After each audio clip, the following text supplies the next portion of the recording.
ഇനി രാഹുൽ മാങ്കൂട്ടത്തിനെതിരായ ആദ്യ ബലാത്സംഗ ഈ കേസിലെ രണ്ടാം പ്രതി ജോബി ജോസഫിന്റെ മുൻകൂർ ജാമ്യാപേക്ഷ ഇന്നിപ്പോൾ കോടതിയുടെ പരിഗണനയ്ക്ക് വരുന്നുണ്ട്. തിരുവനന്തപുരം പ്രിൻസിപ്പൽ സെഷൻസ് കോടതിയാണ് ഈ അപേക്ഷ പരിഗണിക്കുക. രാഹുലിന്റെ നിർദ്ദേശപ്രകാരം ഗർഭഛിദ്രത്തിനുള്ള ഗുളിക കൈമാറിയത് ഈ ജോബിയാണെന്നാണ് അതിജീവിതയുടെ മൊഴി.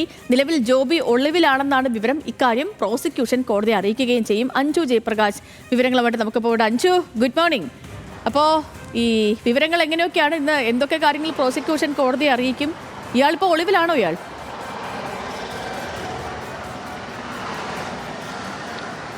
Good morning Sethu.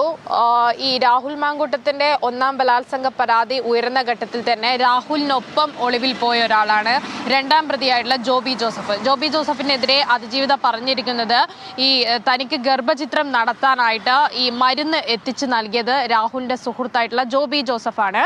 കൈമനത്തെ കാറിൽ, അതായത് ചുവന്ന കാറിൽ വെച്ചാണ് ഈ മരുന്ന് കൈമാറിയത് എന്നടക്കമുള്ള വിവരങ്ങൾ ഈ പെൺകുട്ടി പോലീസിനോട് പറഞ്ഞിട്ടുണ്ടായിരുന്നു. ഒപ്പം രഹസ്യമൊഴിയായി കോടതിയിലും രേഖപ്പെടുത്തിയിട്ടുണ്ട്. അപ്പോൾ ആദ്യഘട്ടത്തിൽ ഈ പരാതി ഉയർന്നപ്പോൾ തന്നെ ഒളിവിലായിട്ടുള്ള ജോബിയെ കുറിച്ച് മറ്റ് വിവരങ്ങളൊന്നും ഇതുവരെ അന്വേഷണ സംഘത്തിന് ലഭിച്ചിട്ടുണ്ടായിരുന്നില്ല. രാഹുലിനൊപ്പം തന്നെ അന്വേഷണ സംഘം അന്വേഷിച്ചിട്ടുണ്ടായിരുന്നു ജോബി എവിടെയാണെന്ന്, പക്ഷെ കണ്ടെത്താനായിട്ടില്ല. അതിനിടയിലാണ് ജോബിക്കായിട്ടുള്ള മുൻകൂർ ജാമ്യാപേക്ഷ ഇപ്പോൾ കോടതിയിലേക്ക് എത്തുന്നത്.